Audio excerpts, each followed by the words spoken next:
കോഴിക്കോട് സാമൂതിരി നിരന്തരം നേരിട്ട അവമതിക്ക്, പറങ്കി ക്രൂരതയ്ക്ക് നേർപോരിനേക്കാൾ ഫലം കിട്ടുക ഗൂഢപ്പോരിനാണെന്ന ചിന്തയിൽ നിന്നാണ് കേശവനെന്ന ആന, ചീരനെന്ന പാപ്പാൻ, കഥയുടെ പ്രദേശത്താകെ അലഞ്ഞു നടക്കുന്ന ഇരുവരും വസ്തുതകളുടെ അന്വേഷണത്തിനായി എഴുത്തുകാരൻ നടത്തിയ കാലങ്ങൾ നീണ്ട പ്രയത്നം ശ്ലാഘനീയമത്രേ.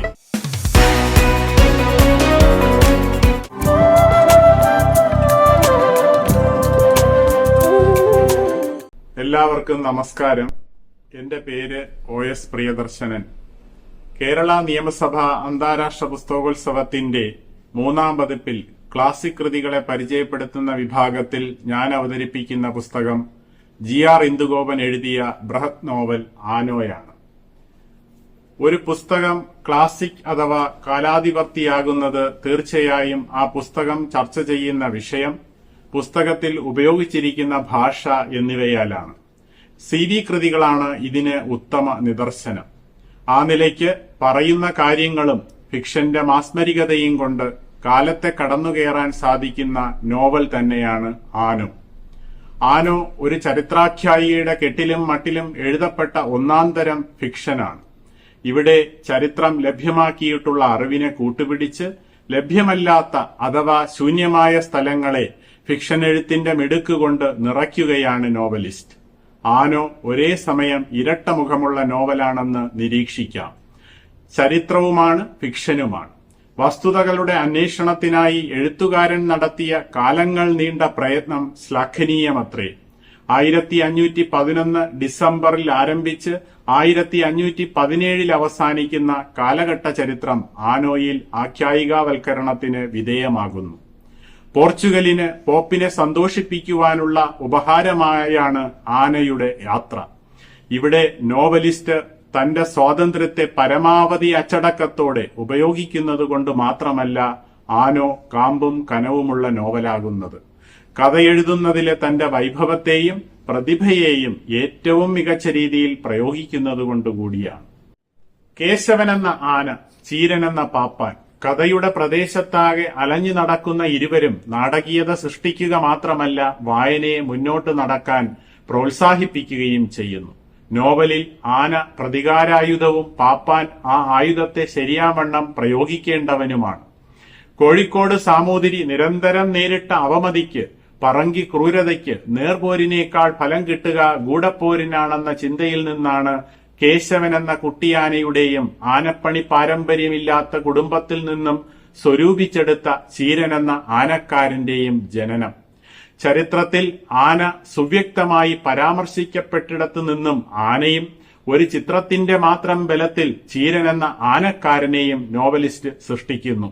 പാപ്പാനില്ലാതെ ആനയില്ലെന്ന സാമാന്യബോധമുണ്ടാക്കിയ കഥാപാത്രാഖ്യാനം നോവലിനെ എത്രമാത്രമാണ് സമ്പന്നമാക്കിയിരിക്കുന്നത്.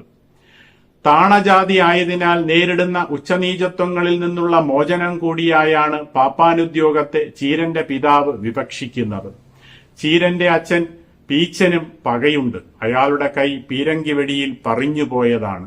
പകയും ജാതി വഴി നേരിടുന്ന അവമതിയിൽ നിന്നുള്ള രക്ഷയുമായി അതീവ അപകട പ്രവൃത്തിയായ പാപ്പാൻ ജോലിക്ക് പുത്രനെ ആ പിതാവ് ബലി നൽകുകയാണ്. ഉള്ളിൽ കയറിക്കൂടുന്ന അപമാനത്തിനും നെഞ്ചിൽ തിളയ്ക്കുന്ന പ്രതികാരത്തിനും വേണ്ടി ഒരു പിതാവെടുക്കുന്ന അധ്വാനം. കഥാപാത്രങ്ങളുടെ രൂപകൽപ്പനയിൽ നോവലിസ്റ്റ് പുലർത്തുന്ന ജാഗ്രത പറയേണ്ടുന്ന ആശയത്തെ ശക്തിയുക്തം പറയാൻ ഏറെ സഹായകരമാകുന്നു.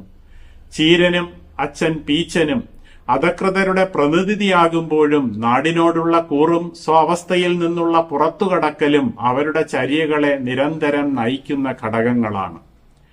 ആനോയിലെ ആനയുടെ പ്രയാണം 5 നൂറ്റാണ്ടപ്പുറമുള്ള പായ്ക്കപ്പലിലാണെന്നത് എഴുത്തുകാരന്റെ ഇമാജിനറി പവറിനെ ശക്തിയായി വെല്ലുവിളിക്കുന്ന ഒന്നാണ്. GR ഇന്ദുഗോപൻ ഈ ഒരു തടസ്സത്തെ വളരെ ലളിതമായി മറികടന്ന് ആനയുടെ യാത്ര സ്പഷ്ടവും ചേതോഹരവുമാക്കി തീർക്കുന്നു. എഴുത്തുകാരന്റെ പ്രതിഭ എന്നതിന്റെ അളവുകോൽ കാണാക്കാഴ്ചകളുടെ ഭൂമികയിലൂടെ അയാൾ എങ്ങനെ യാത്ര ചെയ്യുന്നുവെന്നതിനെ പ്രതിയാണെങ്കിൽ GR ഇന്ദുഗോപൻ ആനോയിൽ വിജയിച്ച എഴുത്തുകാരൻ തന്നെയാണ്. ആന തുറമുഖങ്ങൾ അടുക്കുന്നത്, വീതികളിലൂടെ പ്രയാണം ചെയ്യുന്നത് ഒക്കെ കാഴ്ചയുടെ സൗന്ദര്യത്തെ ഉത്തേജിപ്പിക്കുന്ന വിധത്തിൽ തന്നെയാണ്.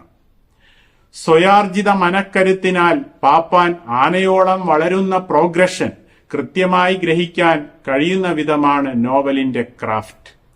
ചീരൻ പോപ്പിനെ വണങ്ങി. പോപ്പ് മെല്ലെ ചോദിച്ചു, കൈപ്പത്തി നിവർത്തി ഭ്രാന്തെടുത്തു നിന്ന ആനയെ തളച്ചത് എങ്ങനെയാണ്? അത് സാധിക്കുമോ? അറിയില്ലെന്ന മട്ടിൽ ചീരൻ പുഞ്ചിരിച്ചു, തൊഴുതു, കൈകെട്ടി നിലത്തേക്ക് നോക്കി നിന്നു. പോപ്പ് വിട്ടില്ല. എങ്ങനെ പറ്റി? മനക്കട്ടി. അതുമാത്രമാണ് പിതാവേ. അതെങ്ങനെ? ജീവനിൽ പേടിയില്ലാതിരുന്നാൽ മതി. അതില്ലേ? ഒട്ടുമില്ല. ലക്ഷ്യമാണ് പ്രധാനം. ആ ആന അവിടെ നിൽക്കണം. നിന്നില്ലായിരുന്നുവെങ്കിൽ? അതേക്കുറിച്ച് ചിന്തിക്കുന്നില്ല. നമ്മളെക്കുറിച്ച് നമ്മൾ ചിന്തിക്കാതിരുന്നാൽ മതി.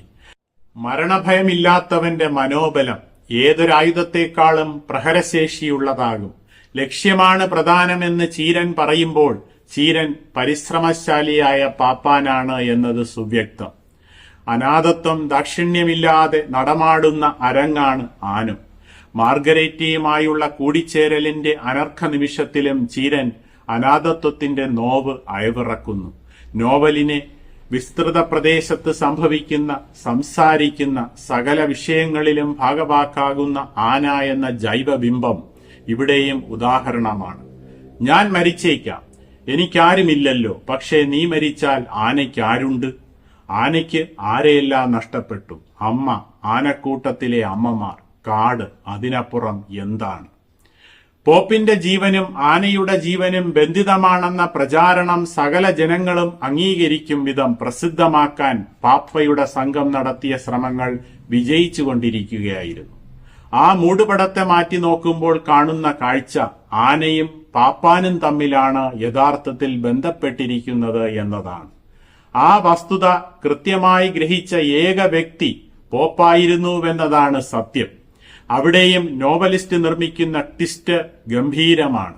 ആനയുടെ രോഗവും മരണവും വായനക്കാരനിൽ വിതുമ്പലുകൾ സൃഷ്ടിക്കാൻ പോന്ന വിധമാണ് ഇന്ദുഗോപൻ ദൃശ്യവൽക്കരിച്ചിരിക്കുന്നത്. ആനയെ വല്ലാതങ്ങ് ഇഷ്ടപ്പെടുത്തുന്ന തരത്തിലുള്ള എഴുത്തുരീതി. ചരിഞ്ഞ ആനയുടെ ചരിയാത്ത പാപ്പാൻ പോപ്പിന്റെ അനുചരന്മാരെ തെല്ലൊന്നുമല്ല അലോസരപ്പെടുത്തുന്നത്. കൊല ലഹരിയായ കാലമെന്ന് നോവൽ പ്രസ്താവിക്കുന്ന സമയത്ത് ഹൃദയബന്ധത്തിന് എത്രയാകും ആയുസ്? ആനയെ നയിക്കാൻ വന്നവന് ആന ഇല്ലാതായതോടെ പണി ഇല്ലാതായല്ലോ. ആരും നിഷ്ക്രിയരായിരിക്കാത്ത ലോകത്ത് ഏറ്റവും സുലഭമായ ജോലി കൊല്ലുക എന്നത് തന്നെയാകുന്നു. ചീരനും ആ ജോലിയിലേക്ക് തന്നെ നയിക്കപ്പെട്ടു. നയിക്കുന്നതാകട്ടെ പോപ്പും. ആദ്യം സൂചിപ്പിച്ച പോലെ നമ്മുടെ ആഖ്യായിക പാരമ്പര്യത്തിൽ സി.വി. നിർമ്മിച്ച ശിലാശില്പങ്ങൾ ചരിത്രവും ഫിക്ഷനും ഇടകലർത്തി കൊത്തിയെടുത്ത കാലാതിവർത്തിയായ സൃഷ്ടികളാണ്. ആനയുടെ ചേർച്ച അതിനോടാണെന്നതാണ് ഏറ്റവും പ്രധാനം. വസ്തുതകളുടെ ശേഖരണം, അവയുടെ വിശകലനം, ലഭ്യമായ വിവരങ്ങൾ പലപ്പോഴും പൂർണ്ണമല്ലാതെ വരുമ്പോൾ ഉണ്ടാകുന്ന പ്രതിസന്ധിയെ തന്റെ സാഹിത്യ പ്രതിഭകൾ ഉപയോഗിച്ച് തരണം ചെയ്യുന്ന വളരെ ശാസ്ത്രീയ സമീപനമാണ് ജി.ആർ. ഇന്ദുഗോപൻ ഇവിടെ സ്വീകരിച്ചിരിക്കുന്നത്.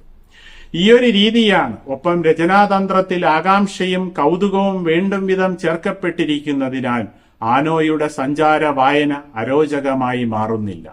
ചരിത്ര പുരുഷന്മാരും വീരഗാഥകളും ആനോയിൽ പലയിടത്തും വിവസ്ത്രമാക്കപ്പെടുകയും ചരിത്രത്തിന്റെ ഉള്ളറകൾ അറപ്പുളവാക്കുന്ന കാഴ്ചകളാൽ സമൃദ്ധമാണെന്ന് ശങ്കാലേശ്യമന്യേ നോവൽ വിളിച്ചു പറയുകയും ചെയ്യുന്നു. ആനോയിൽ ബഹുഭൂരിപക്ഷം കഥാപാത്രങ്ങളും നന്മയുടെ ലാഞ്ചന പോലും ഇല്ലാത്തവരാണെന്നതാണ് ഏറ്റവും സ്തോഭജനകമായ വസ്തുത. അടിമ മുതൽ പോപ്പ് വരെ ആ ശ്രേണിയിലെ കണ്ണികളാണ്. ആനോയിലെ രാഷ്ട്രീയം കൊള്ളയുടെയും അതിന്റെ പങ്കുപറ്റലിന്റെയുമാണ്. നേരില്ലാത്ത കച്ചവടത്തിൽ ആരും ആരെയും ചതിക്കാം, കൊല്ലാം. രാജ്യത്തിന് മോഷ്ടിക്കാം, അത് ധീരകൃത്യമാണ്. മനുഷ്യൻ മോഷ്ടിച്ചാൽ ക്രൂരശിക്ഷ. രാജാവ് മനുഷ്യനല്ല, രാജ്യമാണ്. നോവലിലെ ബഹുഭൂരിപക്ഷം കഥാപാത്രങ്ങളും ഈ ഒരു പന്താവിലൂടെയാണ് സഞ്ചരിക്കുന്നത്. അപ്പോഴും നോവലിന്റെ സ്വത്വം വായനക്കാരന്റെ മുന്നിൽ തുറന്നിടുന്ന ജാലകം എല്ലാം വ്യർത്ഥമാണെന്ന ഉദാത്ത ചിന്തയത്രേ. കപ്പലോടിച്ച് സാഹസികമായി പുതിയ രാജ്യങ്ങൾ കണ്ടെത്തി കീഴടക്കിയവർ, തൃഷ്ണയുടെ ശൈലത്തിൽ അധിവസിച്ച് കുമിഞ്ഞുകൂടുന്ന സമ്പത്ത് പോരാ പോരാ എന്ന് ആക്രോശിച്ചവർ, മഹത്തായ കലാസൃഷ്ടികൾ നടത്തിയിട്ടും അതൃപ്തിയുമായി അലഞ്ഞു നടന്നവർ, മതത്തിന്റെ തലവനാകയാൽ എല്ലാമായി എന്ന് ധരിച്ച് വശായ പോപ്പും കർദിനാൾമാരും രാജകിരീടം ധരിച്ചിരിക്കുമ്പോഴും അരക്ഷിതനായി ഭയപ്പാടിൽ തുടർന്ന ചക്രവർത്തി. എല്ലാം നേടാനായി പാഞ്ഞു നടന്ന, എന്നാൽ നേടുന്നതെന്തിനെന്ന് ചിന്തിക്കാൻ സമയം കിട്ടാത്ത അനേകരുടെ കഥയാണ് ആനോ. ആനോയിൽ അടിമ ഉടമ ബന്ധത്തിന്റെ വിവിധ തലങ്ങൾ നിറയെ കാണാം. അന്യദേശത്തു നിന്നും പറിച്ചെടുത്തു കൊണ്ടുവന്നവർ, ഉടമയിൽ നിന്നും നേരിടുന്ന കൊടിയ പീഡനം, രാജാവിന്റെ സേവകരായി ലോകം ചുറ്റി പുതുരാജ്യങ്ങൾ കണ്ടെത്തിയിട്ടും രാജാവിന്റെ അവമതിക്ക് പാത്രമായ നാവിക കൂട്ടങ്ങൾ. ചരിത്രം അവർക്ക് വീരപുരുഷ പരിവേഷം നൽകിയെന്നത് വിരോധാഭാസം. മതവും കച്ചവടവും ചേർത്ത് നിർമ്മിച്ച അധികാരത്തിൽ കുൽസിത കരുത്തിനാൽ കയറിപ്പറ്റിയ പോപ്പാകട്ടെ അനവരതം സ്ഥാനഭ്രംശ ഭയത്താൽ അടിമയായിരുന്നു. ചീരനും കേശവനും തമ്മിലുള്ള ബന്ധത്തെ അടിമ ഉടമ ബന്ധമായി നോവലിൽ ഒരു കഥാപാത്രം അധിക്ഷേപിക്കുന്നുണ്ട്. ചിട്ട പഠിപ്പിക്കാൻ ചില്ലറ പേടിപ്പിക്കലുകൾ നടത്തുമ്പോഴും ആനയും പാപ്പാനും നോവലിൽ പരസ്പരം വാത്സല്യത്തിൽ കഴിയുന്ന കഥാപാത്രങ്ങളാണെന്നതാണ് അവരുടെ ദുരന്തത്തിൽ വായനക്കാരന്റെ ഉള്ളിൽ നോവ് പൊടിയാൻ കാരണമാകുന്നത്. അവർ തമ്മിലുള്ള രസതന്ത്രം ഭയപ്പെടുത്തലിന്റെയോ അനുസരിക്കലിന്റെയോ അല്ല. ചീരൻ അടിമയായി തുടർന്നത് അവനേറ്റ ദൗത്യത്തിനോടായിരുന്നു. ദൗത്യം തന്നയാൾ ഇല്ലാതായാൽ ദൗത്യം ഇല്ലാതാകുന്നില്ല എന്ന അവന്റെ പ്രസ്താവം നൽകുന്ന സൂചന അതാണ്. വലിയൊരു അടിമത്തകാലത്തിന്റെ, ഇന്ത്യ വൈദേശിക അടിമത്തത്തിലേക്ക് പ്രവേശിക്കുന്ന കാലത്തിന്റെ ആദ്യ വർഷങ്ങളാണ് നോവലിലെ ഏറ്റവും വലിയ അടിമ ഉടമ ബന്ധമെന്നത് നോവൽ അടക്കം ചെയ്തിരിക്കുന്ന പ്രചണ്ഡതയാണ്. ലോകജനതയിൽ ബഹുഭൂരിപക്ഷവും ദ്രവ്യം കാക്ഷിച്ച് ഭ്രാന്തമായി പാഞ്ഞു നടന്നപ്പോൾ വിദ്യയെക്കുറിച്ച്, സാംസ്കാരിക ഉന്നതിയെക്കുറിച്ച്, ജാതിമത ചിന്തകളുടെ ദൂഷ്യത്തെക്കുറിച്ച് സംസാരിച്ച രാമാനുജൻ എഴുത്തച്ഛൻ നോവലിൽ ഒരു മാത്ര വന്ന് കരുത്തേറെ കാണിക്കുന്ന കഥാപാത്രമാണ്. നമ്മൾ പരദേശി അടിമത്തത്തിലേക്ക് അതിവേഗം സഞ്ചരിക്കുകയാണെന്ന് കാര്യകാരണ സഹിതം നോവലിൽ ആദ്യം പറഞ്ഞതും എഴുത്തച്ഛനാണ്. ചരിത്രം അധികം നിരീക്ഷണം അധികം ഭാവനയെന്ന ആഖ്യായിക രചനാ സങ്കേതത്തിന്റെ ഏറ്റവും ബന്ധവസ്ഥായ പ്രയോഗം. ആനയെ പോപ്പിന് സമർപ്പിച്ചുകൊണ്ട് ഇതാ ഇന്ത്യയെ കാൽക്കീഴിൽ വയ്ക്കുന്നുവെന്ന് പോർച്ചുഗൽ പ്രതിനിധി പോപ്പിനോട് പറയുന്നതിന് വെറും 2 വർഷത്തിനു മുൻപാണ് എഴുത്തച്ഛൻ ഈ നിരീക്ഷണം നടത്തിയതെന്നത് ശ്രദ്ധേയമാണ്. എഴുത്തച്ഛന്റെ ശിഷ്യനായതിനാൽ തന്നെയാണ് തന്റെ സമ്പാദ്യം എഴുത്തച്ഛന്റെ കളരിക്ക് നൽകിയതെന്ന് മിഖായേലിനോട് ചീരൻ പറയുന്നുണ്ട്. മലയാള നോവൽ ചരിത്രത്തിൽ ഭാവനയും ചരിത്രവും എഴുത്തിലെ പ്രതിഭാവിലാസവും അനന്യസാധാരണമാം വിധം ഉരുക്കിച്ചേർത്ത് ഇന്ദുഗോപൻ സൃഷ്ടിച്ചിരിക്കുന്നത് തച്ചുടയ്ക്കാനോ ഉരച്ചു കുറയ്ക്കാനോ സാധ്യമാകാത്ത ശില്പദൃഢതയാണ്. ഏതൊരു ഭാഷയിലും വളരെ വിരളമായി നീണ്ട കാത്തിരിപ്പിനൊടുവിൽ സംഭവിക്കുന്ന കൃതിയുടെ ഗണത്തിലാണ് ആനോയുടെ ഇരിപ്പിടം. നന്ദി, നമസ്കാരം.